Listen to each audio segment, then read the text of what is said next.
Hello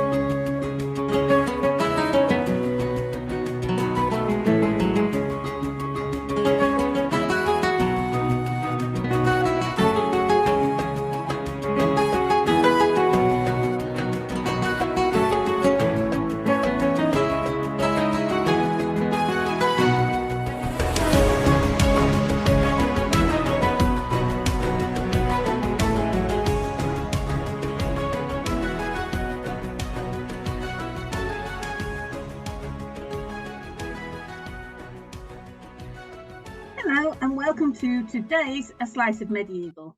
It is just myself, Sharon Bennett Connolly, and Derek Birks today. We've actually set ourselves quite a challenge because we decided we would look into a period of history that neither of us is over familiar with, which is the deposition of Richard II and the accession of Henry IV. So bear with us. This could be challenging. So, Derek, I suppose the first thing we ought to do is look into who exactly were Richard II and Henry IV. Well, okay, so let's assume everybody knows less than us, which is a very dangerous assumption. We're talking about the 14th century, the end of the 14th century. We're talking about Richard II and Henry IV, who were both grandsons of Edward III. And you might know enough about Edward III to know that he had a lot of children, so therefore he had even more grandchildren. Richard and Henry are cousins, first cousins. Richard is the son of Edward Black Prince. We've talked about the Black Prince a fair bit of late. He's the younger son of the Black Prince, the older one having died a little earlier. Henry is the son of Edward III's third son, John of Gaunt, Duke of Lancaster. The two cousins are the sons of probably the two most prominent sons of Edward III. Yeah. Those who played a significant role in politics and warfare of Edward III's reign. So obviously, because the Black Prince, who was Edward III's heir, his eldest son, because he died before Edward III, the throne went to the Black Prince's son, surviving son, who was Richard and became Richard II. That's the two people we're talking about, two cousins, one of whom succeeded to the throne, and the other who was the eldest son of John of Gaunt. I thought it was quite interesting, though, when I looked at it, they actually have, on the face of it, they have a fair few things in common, Richard and Henry. They're very similar ages. Yes. They're about 3 months apart in age. Yeah. Neither was intended to become king. Neither was born to be king. Richard was the younger son. I mean, Richard lost his dad at the age of 9. Henry had lost his mum when he was a baby. He wasn't 2 years old. So you look at that and you think they could have been friends, or probably should have been friends. They had a lot in common and they were similar age and they were first cousins, but they were totally different personalities. Yeah, hugely different personalities. And both, in a way, while their fathers were alive, were very much in the shadow of two of the greatest sort of figures in the period. So I guess until, in each case, probably until their fathers died, they were lesser men in a sense. They certainly Richard was, and I think Henry was as well. Though his father lived an awful lot longer than the Black Prince did. Yeah, I think because John of Gaunt certainly kept hold of the Duchy of Lancaster until his death. He did, when he went on expedition to Spain in 1386, I think it was, to try and win the throne of Castile. Yeah. He left Henry in charge of the Duchy of Lancaster, which must have been pretty decent training ground for him. But then when John goes back, he takes over the reins again. And then Henry goes off gallivanting. He went on crusade in Lithuania or something. That's right. Yes. Yeah. In sort of Eastern Europe or Northern Europe. Yeah. I'm not quite sure what the crusade was all about, but I guess in a way, if you are the eldest son of a man who is still very prominent and influential, what else do you do, really? I thought about it, though. Yeah. When I looked at it, I thought, well, Henry had all this freedom to go on crusade, he did a tour of the royal courts of Europe and was apparently very impressive. And it's like, Richard couldn't do that because from the age of 10, Richard was King of England. So he couldn't go off and find himself, go on a sort of grand tour like young men were supposed to do. and just have a little freedom. He went from being a child to being a king.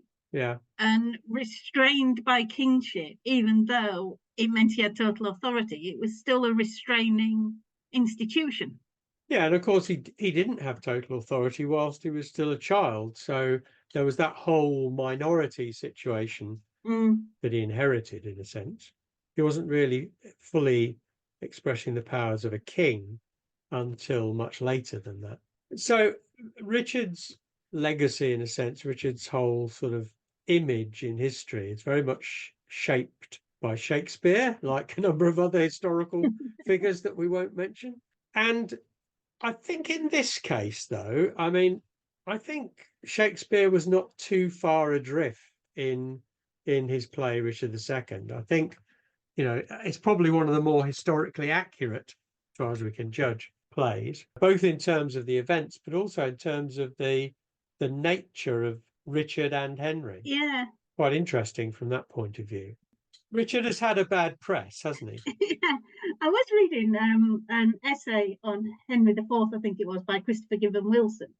And he says Henry's often overlooked, except by Shakespeare. Yeah. Because apparently Shakespeare there was a play on Richard II, one play on Henry V, and then there's two plays on Henry IV. So he seems to have been more sympathetic to Henry IV. And Christopher Gibbon Wilson says that it was Henry IV's reign that was the turning point. It was the fulcrum between the 14th and 15th century, and that was what shaped the 15th century. Which I suppose so, especially given the actions of Henry and what it was the portent for, because as you and I both know, a lot of people look at the usurpation by Henry IV as the cause of the Wars of the Roses.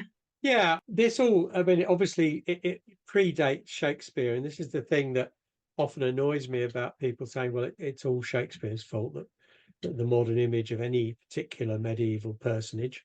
Shakespeare used sources. And those sources were written for various reasons. And one of his main sources was Edward Hall, one of the chroniclers of the mid-Tudor period. Now, Hall was one of the first, possibly not the first, but one of the first to present the whole idea that the Tudors had reunited the houses of York and Lancaster.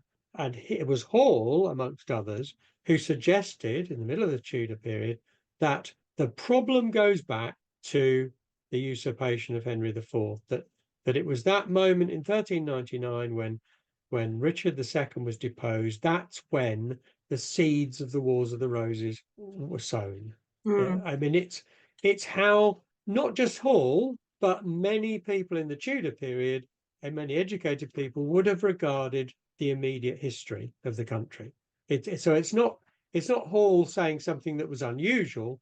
It's Hall reflecting what most people thought at the time. Yeah. It seemed like that. But with the perspective of hundreds of years later, I think it's fairly clear that that's just rubbish. It wasn't the start of anything, really. It was more likely the end of something. Yeah, you had another 50 years after the usurpation where things could have happened differently. Or, if Henry VI hadn't had the mental illness, the Wars of the Roses may never have happened.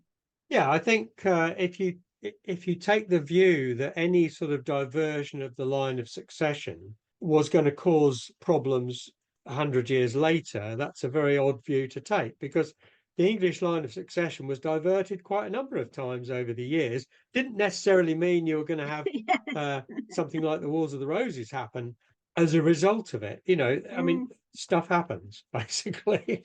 But the main thing in the usurpation of 1399 is, I think, the characters of the two people involved. Now, Richard had been king for 22 years, and his reign had started on a promising note, even though he was only 10 when he became king. He was faced in the first years with challenges. England was still suffering from the effects of the Black Death. The population had been reduced by anywhere between 30 and 50%. When I was at school, it was always a third of the population. Yeah. And now they're saying 50% of half the population. Yeah. So more have died since, obviously. which is I know exactly what I was taught. which is quite funny. After 700 years, more of them have now died. It's like, well, yes. Yeah. By the time our grandchildren learning about it, there'll have been hardly anybody who survived the Black Death. Oh God, we shouldn't laugh. This is the Black Death. But I mean, yeah, you're right. I mean, the effects of the Black Death were still, well, not still being felt, more the longer term effects, the social effects, which were sort of feeding through. The immediate effects of people dying was obviously during Edward III's reign. And during the latter stages of Edward III's reign, you've got these other social effects bubbling up, the lack of labour, and therefore the labourer becomes much more important. Yeah. And starts to think about what he could demand, in return for his labour, and so on and so forth. And the landowning fraternity, the nobility and so on, they didn't particularly want to give those who laboured on their estates any more than they had before. So you have this kind of upsurge of opposition from the sort of peasant class, which we hadn't seen for quite a while. I mean, occasionally it does bubble up in the medieval period, but this was a very significant uprising in lots of different areas. I think produced by genuine anger and frustration. Yeah, well, like you said, the peasants were being kept down and not paid their worth. The poll tax had been introduced, which was a tax on every single person in the country, rich or poor, and I think it was the same amount to pay for wars. And then they had another one in 1379 and another one in 1380. And it was the 1381 that led to the unrest, because apparently one of the tax collectors in Dartford in Kent attacked Wat Tyler's daughter. Probably not the right thing to do, because Wat Tyler then kills the tax collector and starts this revolution. Basically, he's trying to change things. And by the time they marched on London, there were 100,000 rebels. Yeah. Well, it was all over the place in the south, wasn't it? South and southeast particularly.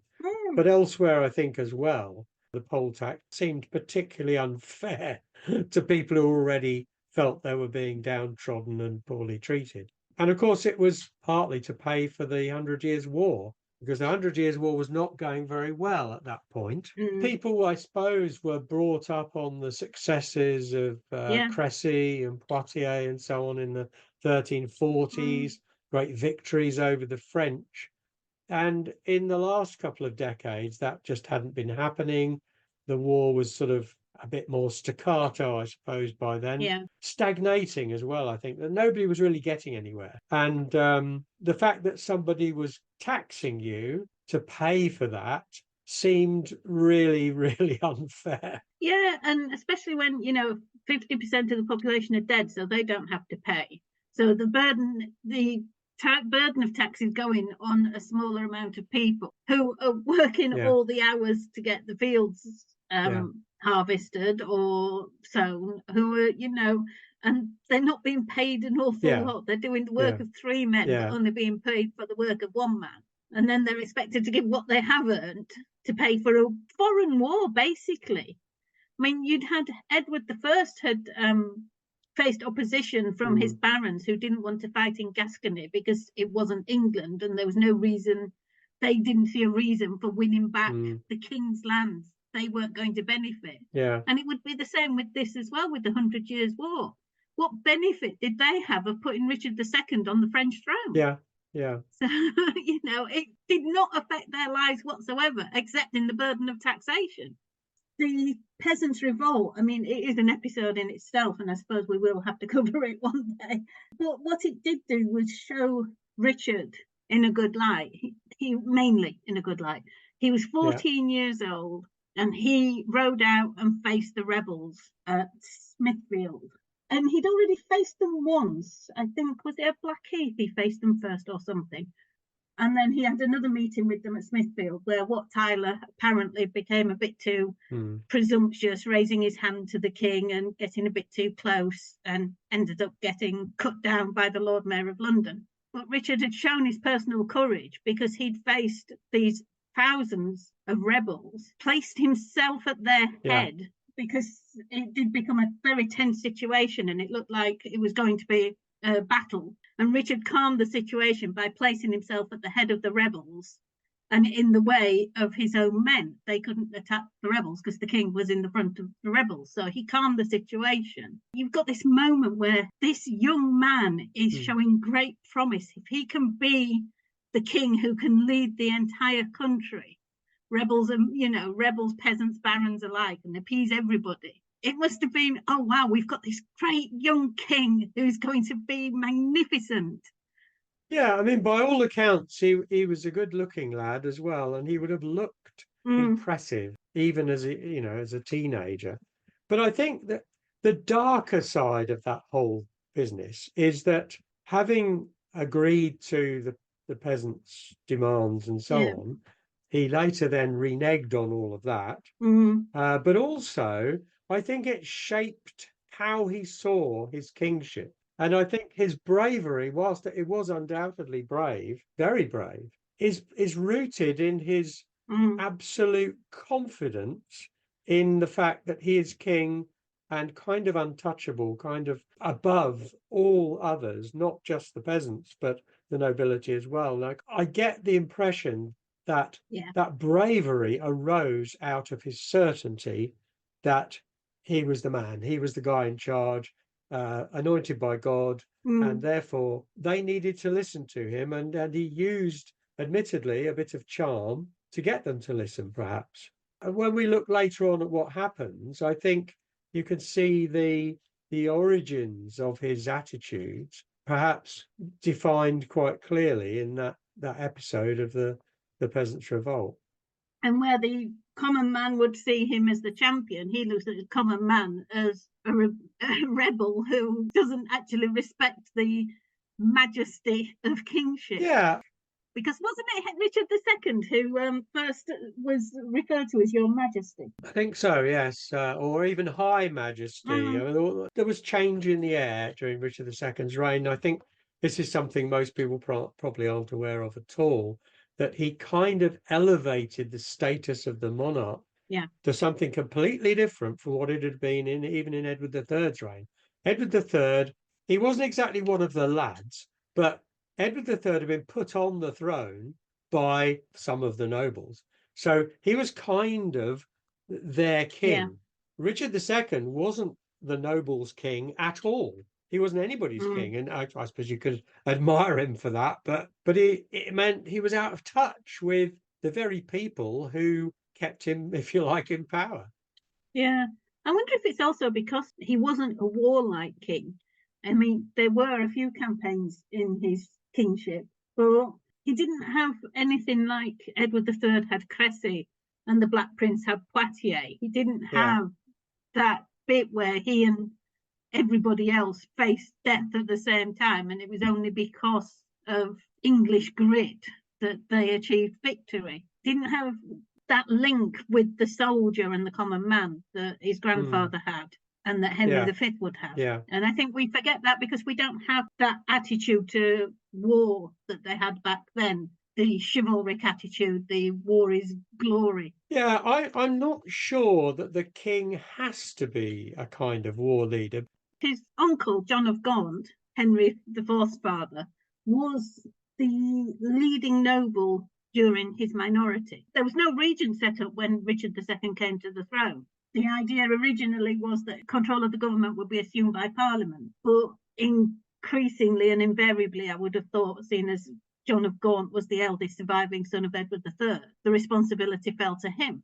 Well, apparently, I read that within Parliament particularly, there was a genuine fear that John of Gaunt would usurp the throne at the accession of Richard II, because he was a boy and because John of Gaunt was such a massive figure, political figure in the reign.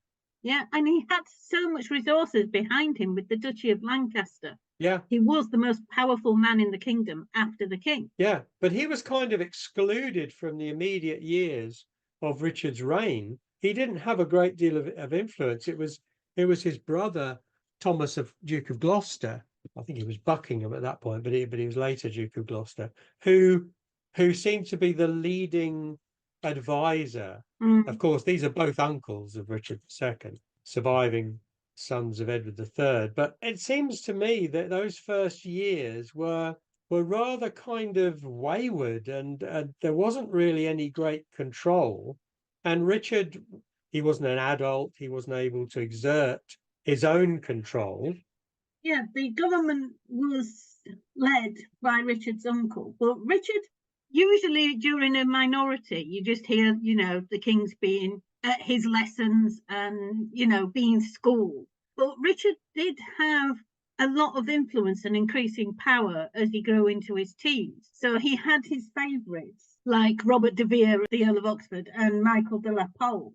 And Yeah, he did go to war with the Scots in 1385, which I was surprised at, because it was like, he would have only been... not very effectively, though. Well, he was about, what was he, 18, 19? Yeah, he would have been about 18. Of course, they had to retreat without bringing the Scots to battle. But then the following year, it was him who appointed de Vere to be Duke of Ireland. Yes, a new title, I think. Yeah, and regent with full regency powers. And Michael de la Pole as Chancellor. And that seems to have been the catalyst for the opposition to arise. Yeah, but I mean, this is where I think that it did seem unlike any other minority I can think of in the period. Normally, you either have a regent who is basically with some of the other prominent nobles and churchmen is directing affairs, or you have a council with several important men in it, again, which is directing affairs. In Richard's early years, you don't seem to have either of those. No. It's a bit of a muddle, it seems to me. And it allows Richard, as you said, to have his own favourites and to appoint them to ridiculously powerful positions. And I don't know whether it's his fault or not, but without really taking into account other individuals at court who would expect to be important in advising him. And so you end up with opposition, of course, from those people that matter. And we talked about the Peasants' Revolt. At the end of the day, the peasants did not have the power in that period to effect major political change. No. That would come later. The only people with the power to create major political change were the nobility. And it was the nobility, or some of them, who began to act against Richard. I mean, I think it was Parliament, correct me if I'm wrong, who set up in 1386 what they called a controlling council, a council that would bring Richard to heel, if you like, would control what he was doing, and he didn't like that much, and he decided to go on an extensive tour of the country and leave London. That's what they tried to do with Edward II at one stage as well. So it's something that they had done in the past when a king was wayward. Yeah.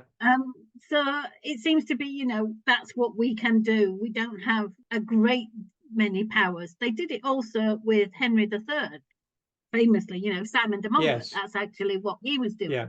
So it's something that they'd used in the past. It did tend to lead to war and rebellion, so I'm not sure why they thought it'd be any more effective this time. Yeah, does it stem, I wonder, from the kind of Magna Carta type intervention where a whole load of barons and churchmen say, hang on a minute, we need to do this. This is going the wrong way. It's kind of like that, as with Henry III, as you said, and Edward II. There's that kind of thread that runs through where enough of the important men of the time say, hang on a minute, we need to change course a bit here. We need to influence what's going on. Yeah, and like you say, that was in Magna Carta. In one of the last clauses of Magna Carta was to set up a council of 25 barons. They were all John's enemies, which didn't help very much to persuade John to agree to it. And Magna Carta was the thing that I think Richard didn't think about in the way he tried to dominate court, because Magna Carta brought the king within the law. Yeah. And Richard appears to have set himself up above the law. Oh, definitely, I think. And above Parliament. And so we have the people who were known as the Lords Appellant, who in the late 1380s decided that enough was enough, and they had to, I guess, do two things. They had to control Richard and get rid of his favourites who were obviously advising him what to do. And the Lords Appellant included, perhaps most prominently, Thomas, Duke of Gloucester, who was a surviving son of Edward III, along with Thomas Beauchamp, the Earl of Warwick, Richard FitzAlan, the Earl of Arundel. Those three, to start with, were the key men in attacking Richard's favourites. And when I say attacking, I mean attacking, not just complaining about, but actually taking up arms and trying to do bodily harm to. Yeah, and it has to be noted that this happened at the same moment that John of Gaunt sailed for Spain. Yeah. He went to try and win the crown of Castile. He's out of the way. He can't stop them. He's the other main influence in the country. So Thomas of Gloucester takes his chance and takes effective control. He brings in also Thomas Mowbray, the Earl of Nottingham, and Henry Bolingbroke, the son of John of Gaunt. I mean, these are the most powerful men in the country. Bolingbroke, with his dad in Spain, he's got control of the Duchy of Lancaster. Yeah. I think also what doesn't help is in medieval times, English kings didn't have a standing army. No. So these barons are the ones Richard would have called on to help fight any insurrection. The problem was these barons are the insurrection, and they've all got their own private armies that they can put in strategic places all over the country. Yeah, I mean, their policy towards his favourites was very aggressive indeed. They executed 8 of them. Yeah. De Vere managed to escape along with 1 or 2 others, but they exiled about 40 from the court. And when they're exiled, their lands are forfeit. And guess where those lands go? Yeah. And that's very important because it does help us to understand perhaps a little bit why Richard acts as he does later on. But basically at that point, Richard is forced to go along with all this. So it's a kind of line in the sand, and the Lords Appellant are saying, look, enough is enough. These people have got to go, and we'll guide you. We'll be the ones who will determine what ought to happen. You see, what got me about this, and I was very surprised about because I didn't realise it, was that at this point, Richard is still a minor. Yeah. He's 19 years old, but still in his minority. He declares his majority, declares himself of age in 1389. Yeah.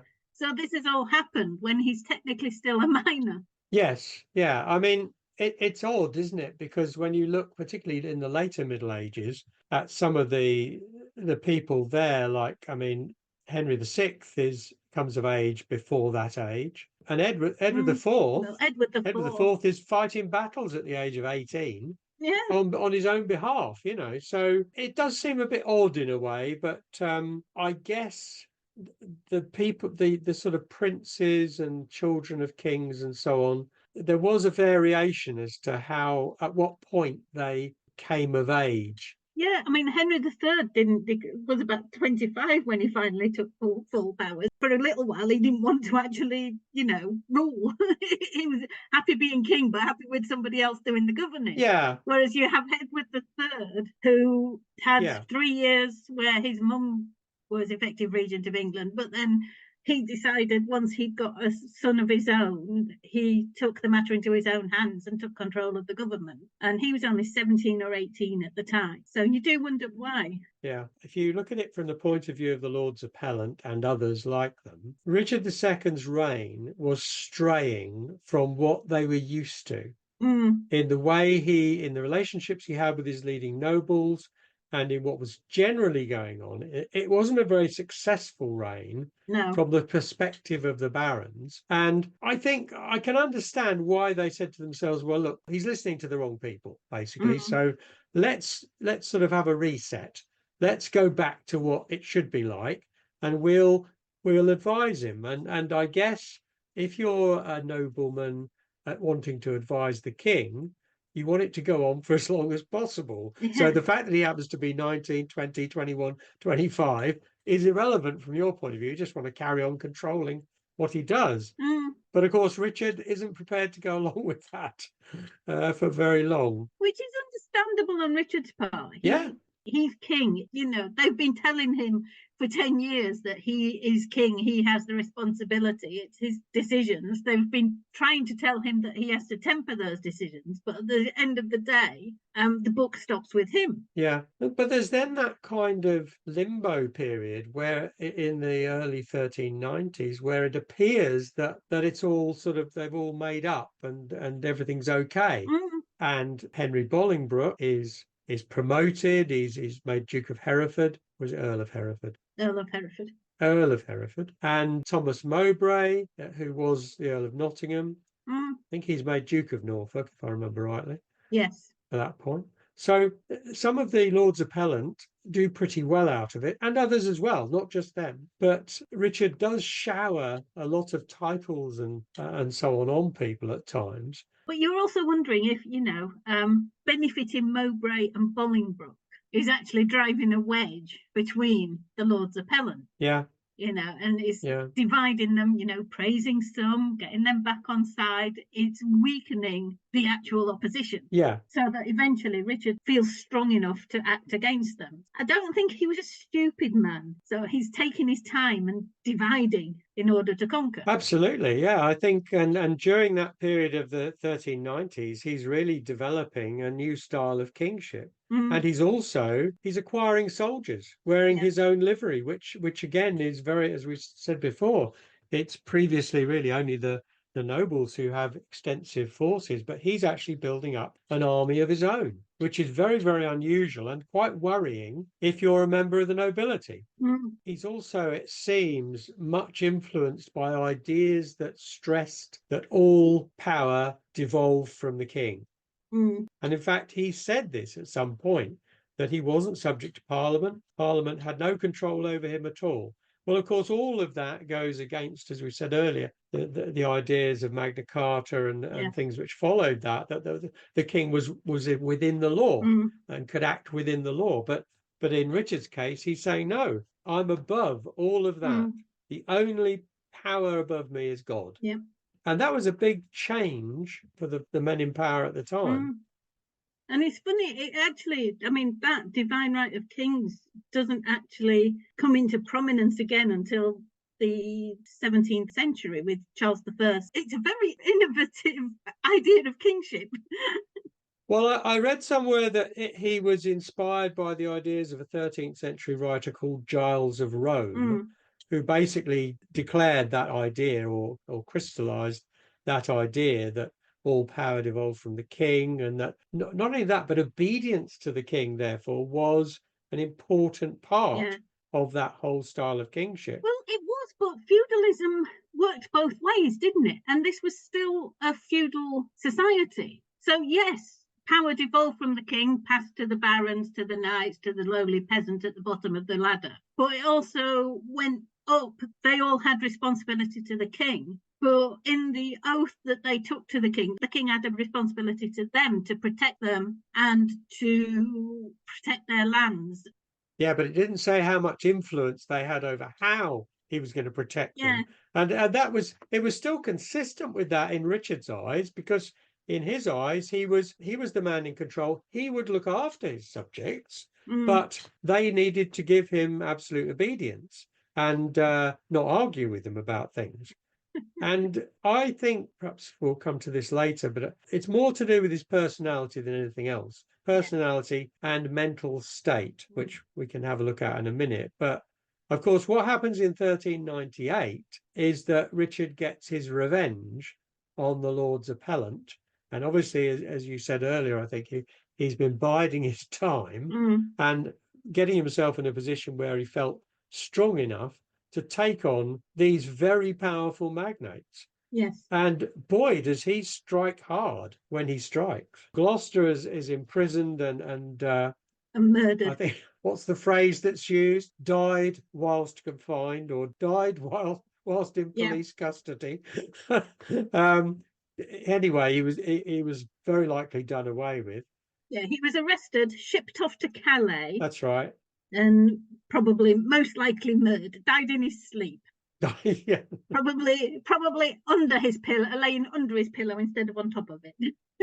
And the two other original Lords Appellant, Richard FitzAlan, Earl of Arundel, he was executed pretty quickly, and Thomas Beauchamp, Earl of Warwick, was originally going to be executed, and then he was sentenced to life imprisonment, and then I think they finally exiled him. Exiled to the Isle of Man. That's right. Yes. Yeah, he managed to plead for mercy from Richard, which is quite unusual when you think of the way he treated everybody else. But I mean, these were three heavyweights. The parliament that this all happened in is called the Merciless Parliament. That's right. So it shows what people think of Richard at the time with this parliament. You know, he was merciless, and he really was. The difference in the way that those three heavyweights were treated, I think, also illustrates a very important part of his personality, which is the inconsistency and the sort of sudden changes of mind, which also gets him into trouble afterwards. But I mean, why should Arundel be executed and Warwick not? And Gloucester murdered. Why was Gloucester murdered? Why wasn't he brought to trial? Exactly. So it was all very shady and all a bit suspicious, I think, to those of the time.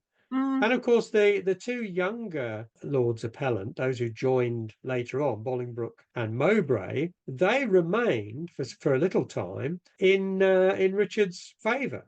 Yeah. But what interested me, and I didn't know this when I did a bit of research into it, was how much treasure and land was confiscated from the people who were punished. Wagon loads of gold and silver, objects and so on were carted off to Windsor. Richard took his pick of what he liked, and the rest was melted down. I mean, it's sort of wholesale destruction of their goods and chattels, as well as redistribution of their lands. And of course, when land is redistributed, somebody always benefits as well as somebody suffering. And Bolingbroke and Mowbray probably did pretty well out of that.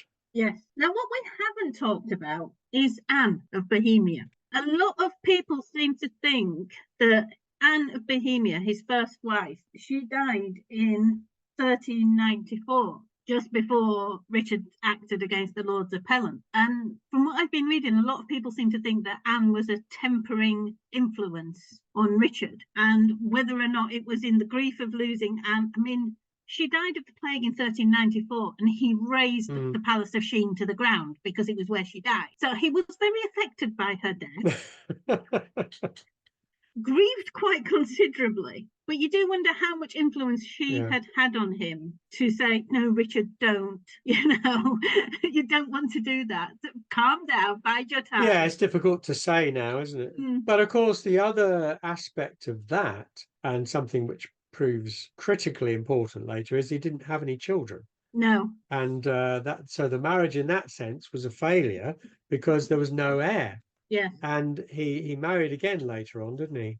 Yeah, Isabella of Valois. But she was a child, wasn't she? Yeah, he doesn't seem to have been in a hurry to have an heir either, because he married Isabella in 1396 as part of the treaty with the French. Yes. Which was a pretty impressive treaty, arranged for a 28-year peace. Yeah.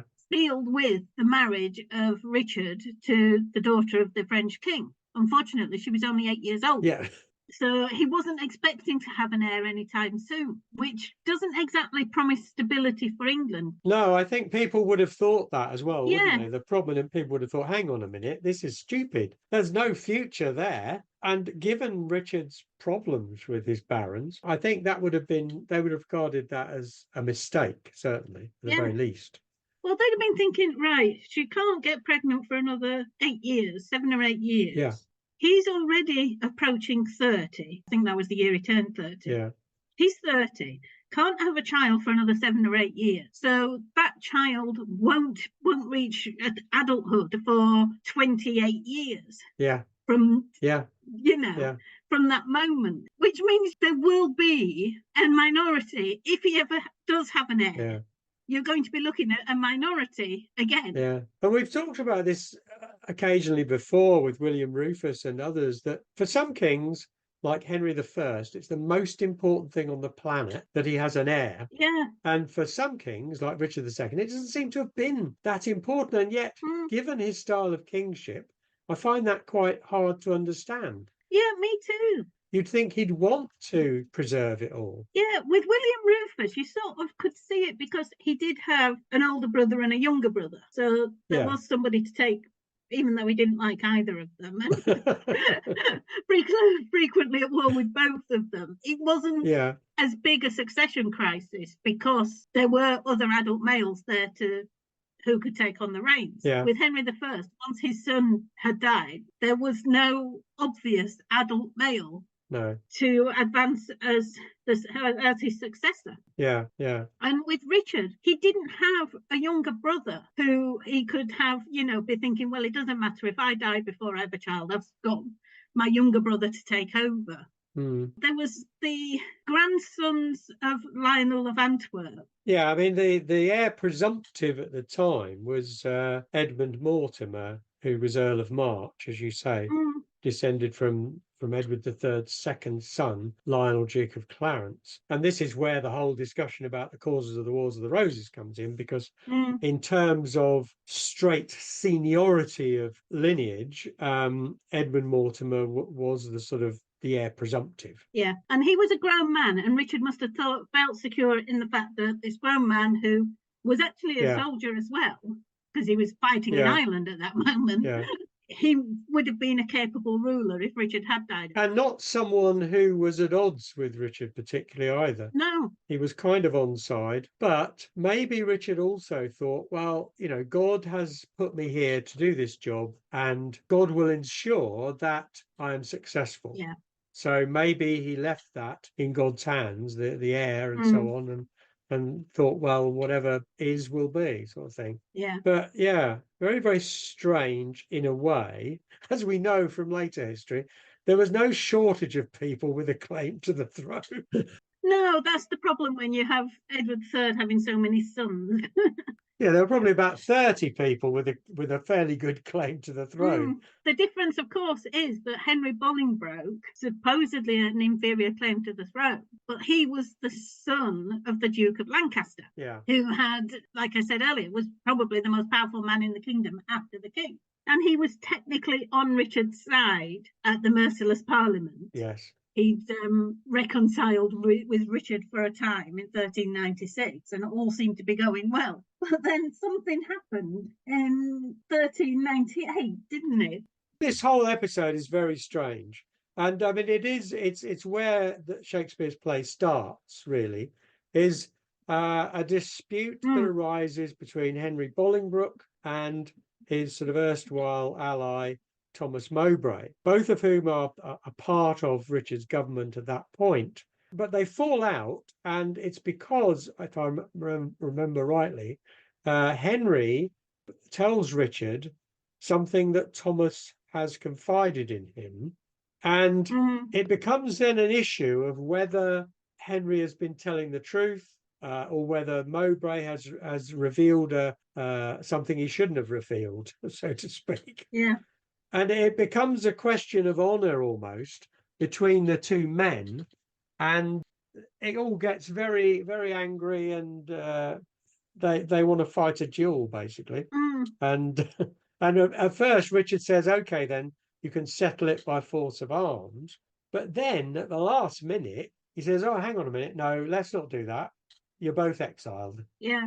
And I wonder how last minute it was. I couldn't actually find out. I have this image of the stands being full of crowns, both of them in the lists with their lancer's couch ready to go, and then Richard going, hang on a minute. Well, that's the Shakespeare image, isn't it? That's the picture Shakespeare paints at the very beginning of Richard II. And therefore I've got that in my head as well, because I stage managed Richard II in the Abbey Ruins in Reading. All I know about Richard II has in the past has been from that play. But Richard did make some sudden changes of mind, and I just think maybe this was one of them. But I'm not sure why. Why didn't he just let them settle it? And one suggestion is that he thought Henry Bolingbroke would win, and it would enhance Henry's position in the realm. Yeah. So whether that's true, I don't know, but that's an idea. Yeah, that makes sense. It'd make Henry look a bigger hero. And Richard didn't need Henry to be any bigger a hero than he already was. Yeah, so by exiling them both, I mean, again, interestingly, totally inconsistent. Henry's exiled for 10 years, Mowbray for life. Yeah. What's that about? Doesn't make any sense at all. Unless John of Gaunt went up to Richard and said, can you, he's my son, he's going to inherit the duchy one day. Yes. Can you, give him the chance to come back? Yeah, because John of Gaunt was about to die. Well, he probably didn't know exactly that he was about to die, but he was quite old, and his days were clearly numbered. So maybe that's why he made it 10 years. But I mean, 10 years is still a heck of a long time. The exile of Henry Bolingbroke is not totally the end of the world. Things change. He might be recalled. He may be able to reinstall himself. The end of the world comes when John of Gaunt dies and Richard takes the Duchy of Lancaster back into the crown, which means that Henry's whole inheritance, which is as we've said, a pretty powerful inheritance, is lost completely.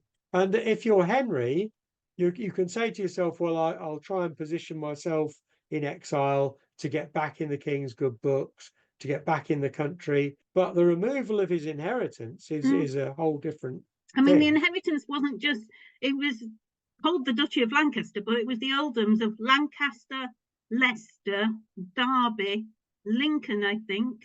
Hereford, presumably, as well. And Hereford, yeah. It was an impressive amount of lands and titles. It was. I guess it was sort of vaguely comparable to Richard Earl of Warwick in the 1450s, where, a huge amount of land and estates. And as we've said before, it's not just about soil, it's about people on that land. Yeah. His tenants, his retainers, but the power he has is related to the number of estates he has, the income he has. Yep. So the resources are enormous. So Richard confiscates them all and extends Henry's exile to life. Yeah. He's basically backing Henry into a corner. Absolutely. Yeah. And he can either fight or just accept it. And I'm not sure why Richard thought Henry would just accept it. Well, do you not think, again, this is his personality, that because he believed that he was inspired by God, that God would ensure that he made the right decisions and so on, and that he was kind of untouchable. I think there's that feeling that he made the decisions, and because he made them, they were the right decisions, and there wouldn't be any consequences that he couldn't deal with. Yeah. But then he went to Ireland. Well, I've confiscated my cousin's lands. I've told him he's not allowed back in England. So what can I do now? Oh, yeah, there's trouble in Ireland, because at that point, his cousin Mortimer, who just happened to be his heir as well, is killed in Ireland. Yeah. So he decides he's got to go and sort Ireland out. He takes a big army to Ireland as well. He does. He takes a really big army. About 8,000 men. Yeah, and leaves his uncle Edmund, Duke of York, in charge of England. Yeah, another uncle. Yeah, another uncle who has never actually been given a great deal of responsibility. No, he sort of kept his head down, hasn't he?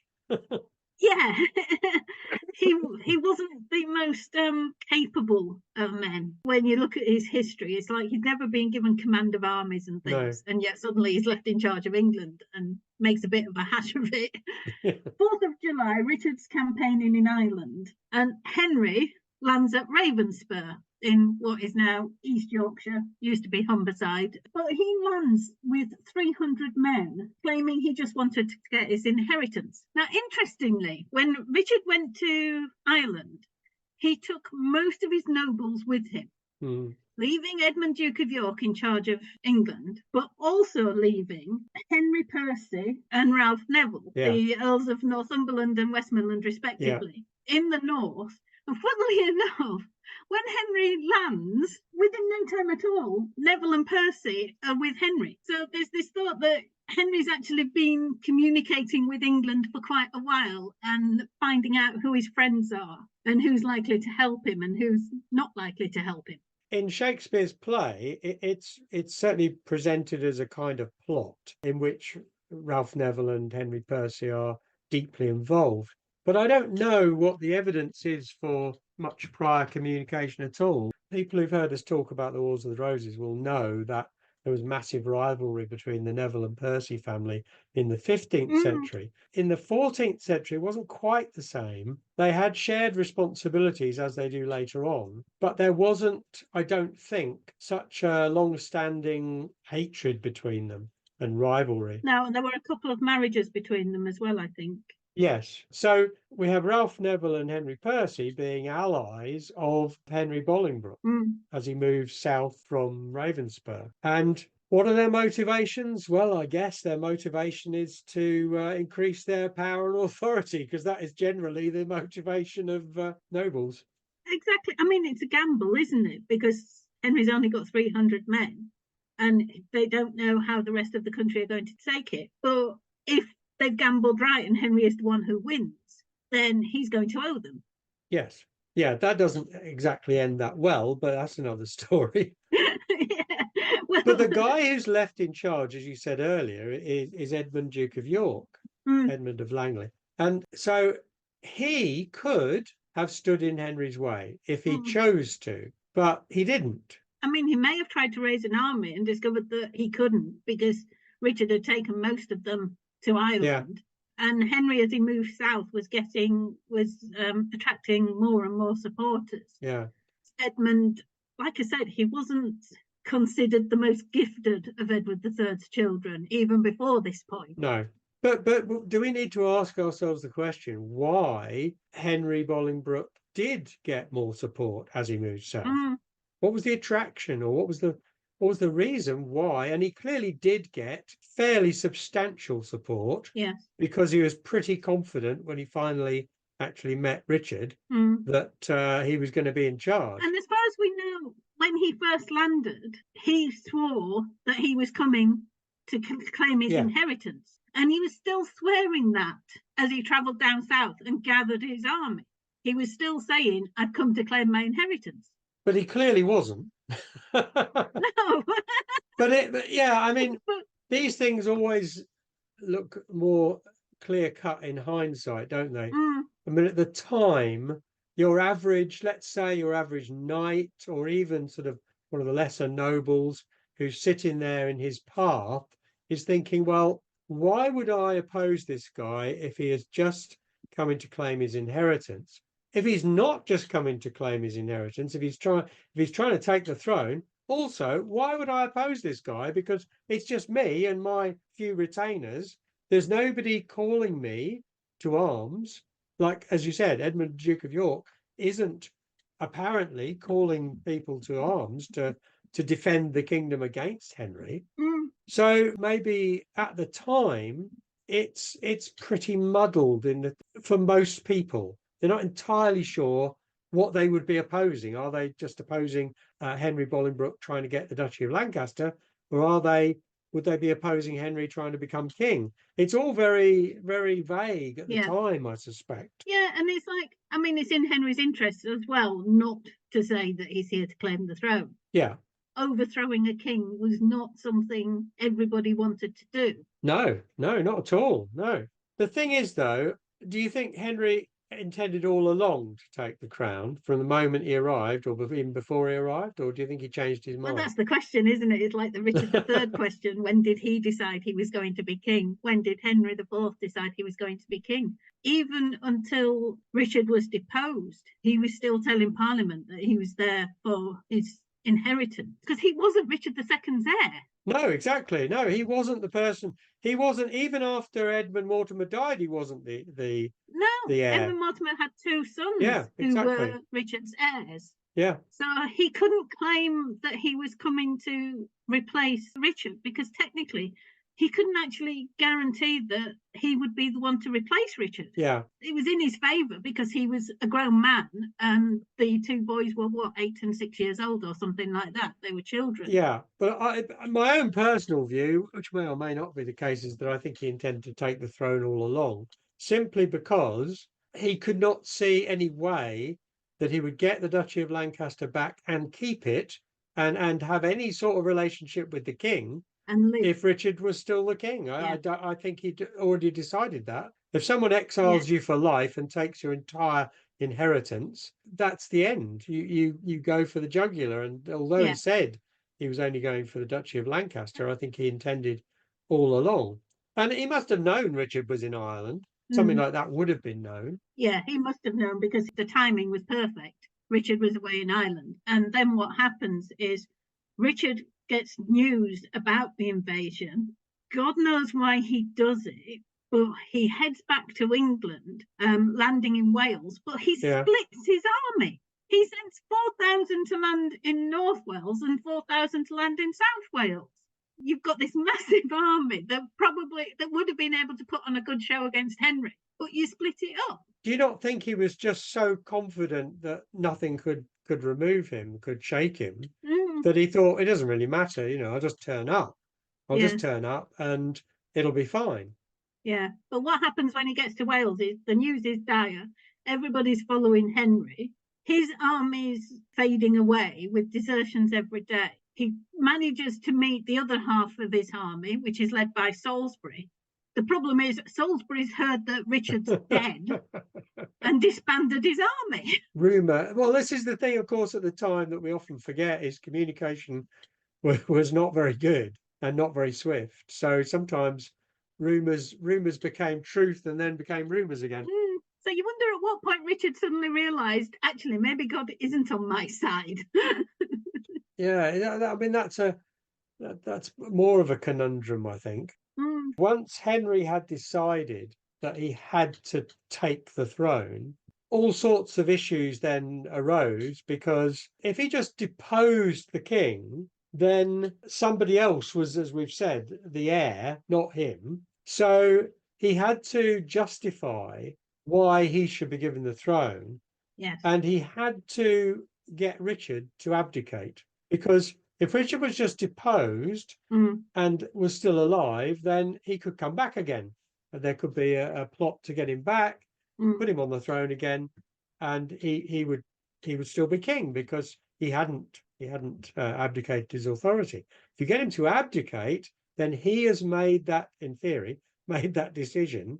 So there's no going back on that. So there was a lot of discussion in London around September of 1399, where they were trying, I think, basically everyone was trying to find a form of words or a method by which Henry could become king and Richard could disappear into the distance without being killed. And that plan, that idea, came about at the end of September, beginning of October, when Richard abdicated.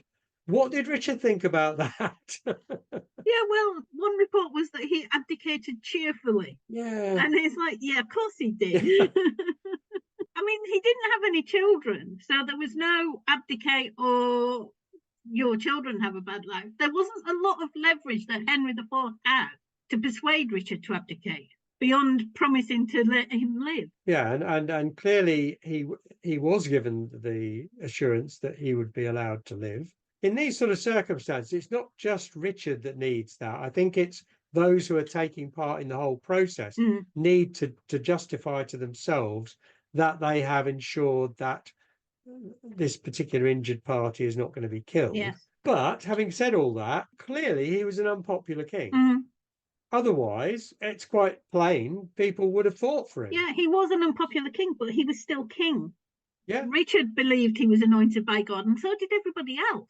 But when you look at Henry VI, for example, Henry VI was arguably a worse king than Richard II, but certainly he was deposed. He was not king for 10 years or so. He was then made king again, and so on and so forth. But people still wanted to fight for him, despite his shortcomings. Yeah. So I asked myself, well, why did people not want to fight for Richard II? After the deposition, there was some support for Richard. So I wonder if it was that the people who would support him were surrounded. You know, when you look at the Duchy of Lancaster and where those lands were, maybe the ones who would have supported Richard weren't in a position to actually raise troops and lead the support. One of the areas Richard had tried to establish support was Cheshire. And Cheshire is pretty adjacent to the Duchy of Lancaster estates. So it may be, as you say, that they felt they weren't in a strong enough position. They were fragmented and spread about and not able to form a coherent opposition. Richard was in Henry's hands. He's first imprisoned in the Tower, but then sent to Pontefract Castle, Yeah. which is a Duchy of Lancaster stronghold. Yes. Yeah. Yeah. But the thing is, Mm. Richard had dealt so badly with the nobles. He had alienated large numbers of them. It wasn't just Warwick and Arundel and Gloucester who had been punished. Many others had lands confiscated as well. And that filters through. It was also the fear Yeah. of confiscation. If he can confiscate the lands of some of the Yeah. leading nobles in the country, Yeah. he can do it to anyone. And the threat of confiscation of lands, of disinheritance, was a really big thing for any family. Yeah. And Richard had hit those families to the core. Just threatening to disinherit them Yeah. is enough to go, well, why would we fight for you then if you won't protect our land? Yeah. And heavy fines as well were imposed on a number of families. So my feeling, and it's just a gut feeling, I don't know, is that there weren't that many of the nobility who were willing to lead the charge for Richard II. Yeah. That there weren't enough of them. There were some, we know that. We know that the Earl of Salisbury led a plot to free Richard. But of course that rather backfired because it persuaded Henry Bolingbroke, Henry IV, at that time, that Richard couldn't be left alive. Yeah, and that plot, it was a rather drastic one. It was known as the Epiphany Rising, and it was set for 6th of January 1400. And the idea was that they would murder Henry IV and all his sons. Yeah, they were planning to wipe out the entire family, and it was Salisbury, John Holland, Richard's brother. Thomas Despenser, who was married to Constance of York. Now, Constance of York is one of those consummate plotters who gets involved in everything.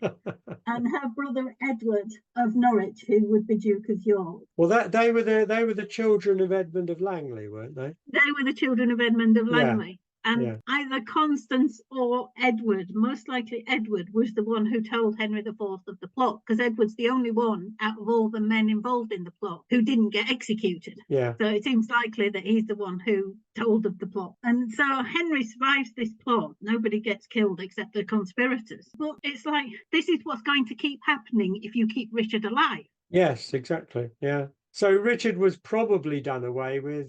There's no real solid evidence as to how and exactly when, though.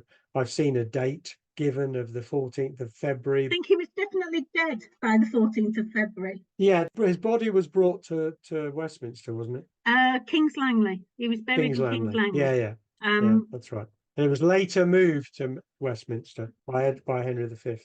Yeah, the theory is he was starved to death because there's no marks on the body. Yeah. So it was either he was starved. I think there was one report that he died of melancholy. Yes. Because much like Henry VI did, you just. Yeah. But it seems more likely that they just stopped feeding him. Do you think melancholy was a medieval euphemism? They said that he refused to eat. So I don't know where that came from, but I think it's more likely that they refused to feed him. Yeah, I mean, people find this hard to understand sometimes, but this is a period when, if you want to ensure that someone is definitely not going to be a threat, the best way was to kill them. I mean, it's a fact. Yes. It happens throughout the period. It happens into the Tudor period and also into the Stuart period and so on.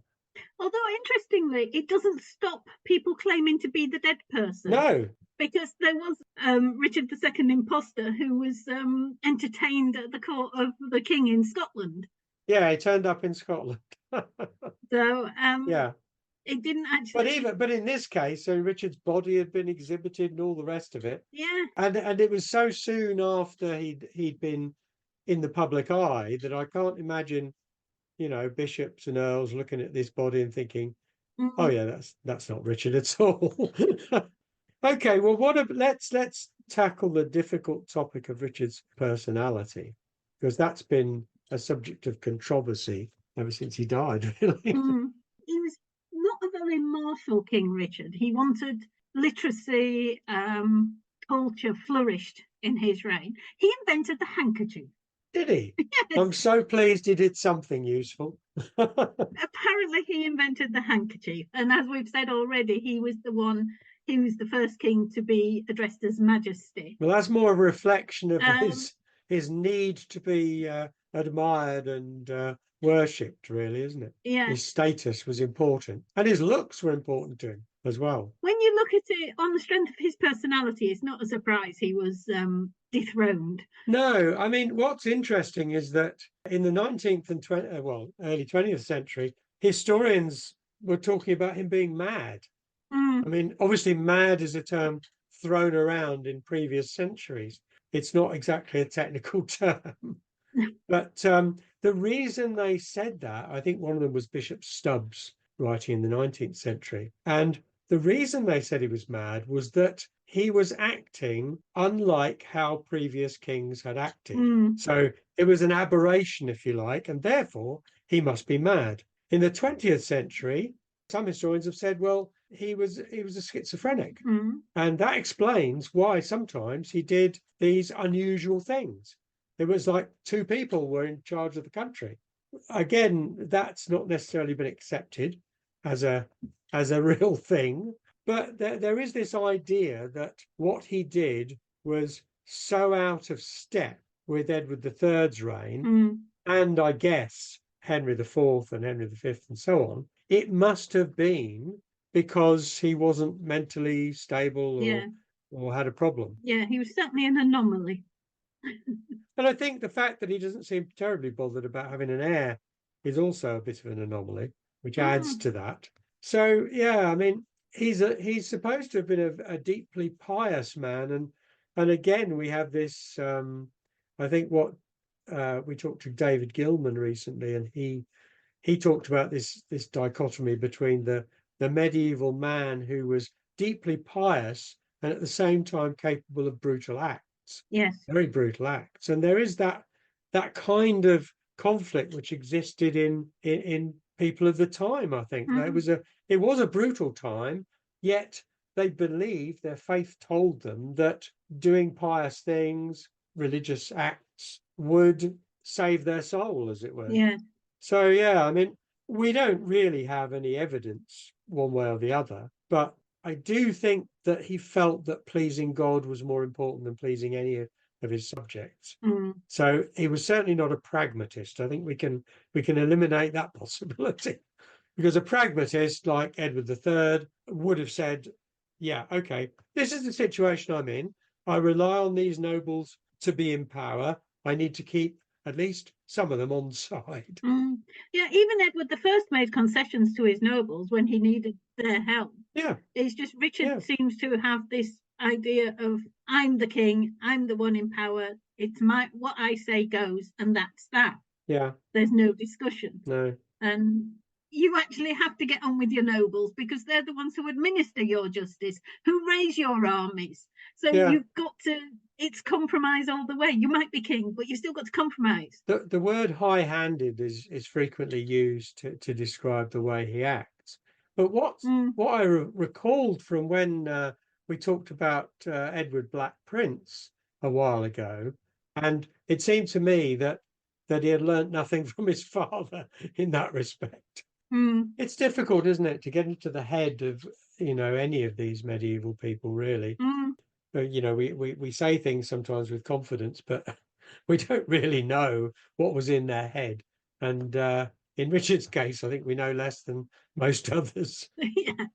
So Henry takes over the throne with the important help of the Percys, not just Henry Percy, but Thomas Percy, his brother, who was the Earl of Worcester, and also, as you said, Ralph Neville, Earl of Westmoreland. The way I like to describe Henry's reign is it's kind of a reign where he's always looking over his shoulder, because the way he gets the throne is obviously suspect. He basically seized the throne, and he was helped by a faction of the nobility. Now, that faction, as we said earlier, are going to want rewarding. And it's not that long before they fall out with Henry Bolingbroke, Henry IV. And the Percys fall out big time with him. Yeah. And I'm not sure. I know the justification for it, which is to do with the Percys defeating the Scots heavily. Hamilton Hill. Yeah, they crush the Scots. They take a lot of prisoners, and they expect to be able to ransom these prisoners, which will obviously be a lucrative source of income. But Henry IV asked for those prisoners to be given to him. Mm-hmm. And this allegedly, this is what Shakespeare says, but it's also, as I understand it, the justification that the Percys gave for their opposition to Henry IV. And the leading light of that opposition is the man who goes down in history as Henry Hotspur, who is the son of the Earl of Northumberland. So that then is a major rebellion, isn't it? You get 1403 and the Battle of Shrewsbury. Yeah. Henry Hotspur's killed in the battle. Yeah. What happens at Shrewsbury is Hotspur races to battle almost, and his father, Northumberland, doesn't get there. So Hotspur is fighting with a percentage only of his potential force.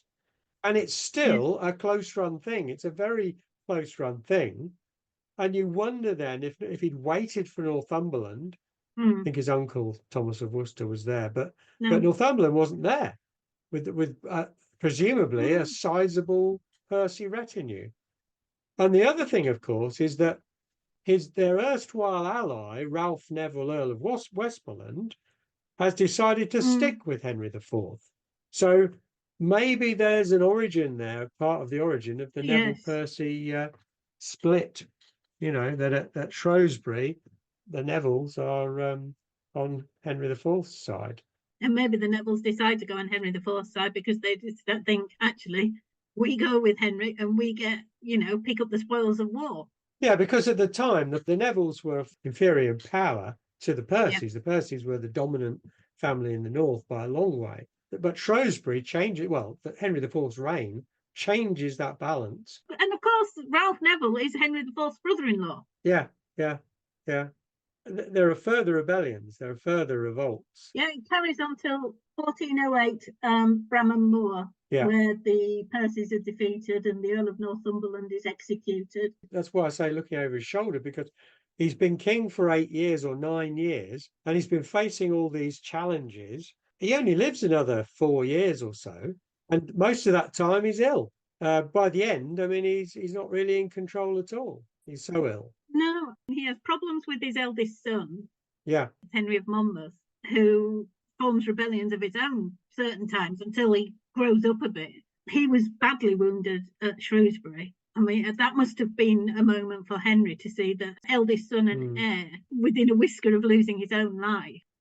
Yeah. Henry IV had done what Richard II hadn't.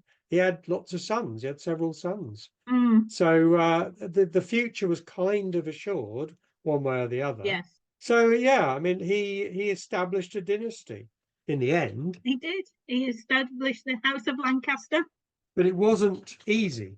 Well, of course, the other issue for Henry IV was that there was another Lancastrian line of descent from John of Gaunt's third wife, whose name escapes me. Catherine Swynford. Catherine Swynford, yeah. And that's the whole Beaufort line of descent. We've managed to get hold of Nathan Amin, who is going to come on in a few weeks' time and hopefully tell us a bit more about that. About the Beauforts, yeah, which will be very interesting. Okay, so what do we conclude about Richard and Henry? Richard had redeeming qualities, but essentially his mindset, his attitude towards the kingship crystallized into what he thought was important. And at times he would go off into flights of fancy about that, the theoretical kingship that he held, and forget about the pragmatic day-to-day dealings with his actual subjects. Yes, and he was inconsistent. Yeah. In his dealings with his subjects, which didn't help. No. Technically that would keep his subjects on their toes, making sure they behave properly, but at the same time, they never knew where they stood. Nobody likes uncertainty, really, do they? Yeah, I think that was a big problem. But having said all of that, I think he would have died a natural death on the throne had he not taken the Duchy of Lancaster into his own hands. That proved to be a catalyst. Now, maybe Henry Bolingbroke would have invaded at some point anyway. But it certainly forced the issue, as you said earlier. It forced Henry Bolingbroke into a corner, and it meant he either had to abandon his inheritance completely or try and do something about it. It didn't give Henry a way back. No. Okay, so that's it, folks. We've dissected Richard II. We hope we've given you something to think about. It wasn't a period I was overly familiar with, so it's been very interesting looking into it and seeing the reasons behind the usurpation. And it was a usurpation. Yeah, got away with it. He got away with it. So thank you very much for joining us today. We hope we've given you some insight into Richard II and Henry IV. Do join us next time when we will be interviewing Danielle Burton and talking about her new book, Anthony Woodville, Sophisticate and Schemer. Woodville's always a fascinating character, so I'm looking forward to seeing what she thinks of him. I've been Sharon Bennett Connolly. And I'm Derek Birks. Thanks for listening. And do subscribe to avoid missing a podcast. If you enjoyed it, perhaps give it a like.